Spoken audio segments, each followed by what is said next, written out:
very much, Maxim. I would like to, in short, possibly tell you why at this global forum we are paying attention to the changes in the civil code. The protection of investors is something that exists not only on the global level, it's a national issue as well. Investors need protection from local partners, sometimes from the counterparty in the same country. The civil code is the main document which regulates the entrepreneurship and entrepreneur relationship in the Russian Federation. The changes introduced into the code are of prime importance. So when the main commercial conditions have already been agreed to, the question arises on how to strengthen and fix the relations with the partner, irrespective of whether this is a Western partner or an Eastern partner, a foreign partner, or a domestic partner. The fact that Russia, within a very short period of time, has transferred from planned economy to market economy, it was actually lagging behind in changing its laws and legal framework. Our bureau, which is one of the largest in Russia, 2 to 3 years ago, we conducted a research in Russia, and the results were astounding. 9 out of 10 transactions in Russia were concluded in accordance with the English law. And of course, the situation is absolutely astounding and amazing. And we sometimes joke that the English law regulates the flow of the Russian rivers. Therefore, the situation has to be changed. We all realize that. As a result, global changes in the civil code of the Russian Federation have arisen. This was the greatest change within the system of law in the Russian Federation for the past couple of decades. Everything had to be changed, but the most important problem that foreign investors met was the absence of the principle of the freedom of agreement, freedom of contract, freedom of agreement, where the investors had to understand for themselves which conditions to set in the agreements. There were a lot of obstacles in our legal framework as to that issue. We had to cut out all the forbidding measures, all the bans out of the civil code, which precluded the freedom of contract. It happened, and different conditions were introduced into the agreements as of then. When the investor enters an investment project, and all investment projects actually fall into one category, into one scheme of development. First, there's a protocol of a mutual understanding, but in the Russian law, there was no protocol of mutual understanding as an initial document.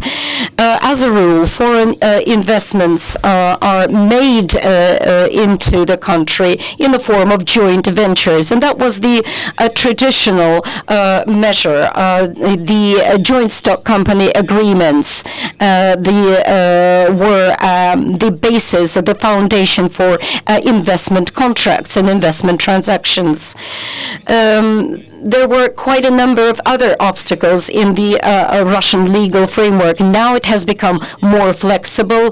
The joint stock companies and public companies agreements can be concluded due to the amendments introduced into the civil code.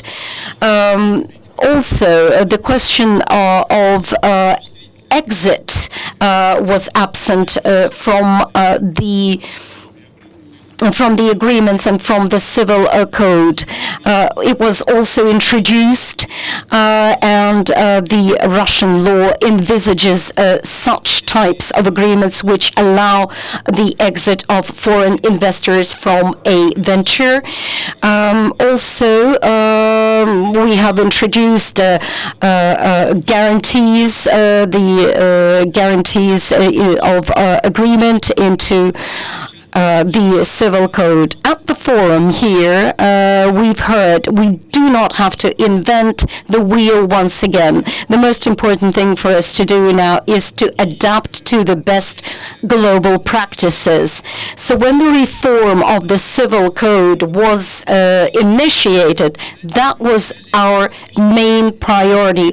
We took the American and the English law as a basis for our reform, adapting our civil code and adapting the institutions already in existence in global practice to our reality. And I think we have managed to resolve this task 80%. So the institutions which were introduced and the instruments which were introduced are compliant with world practices. We have no new statistics as of now, but I can say that just a few years ago, it was difficult for us to tell foreign investors to structure the transaction in accordance with the Russian law. Now this can be done due to the changes which were introduced into the law. Both the judicial system and the legal system are parallel and compliant with the foreign systems. The American legal firms in Russia have introduced the forms of litigation which are compliant with international norms. The fact that our colleagues, the American colleagues, are now litigating in Russia goes to prove that the changes introduced into the Russian judicial system allow them to resolve disputes on the territory of the Russian Federation. There are still a number of bottlenecks, there are still a number of challenges, but the reform of the civil code has begun to resolve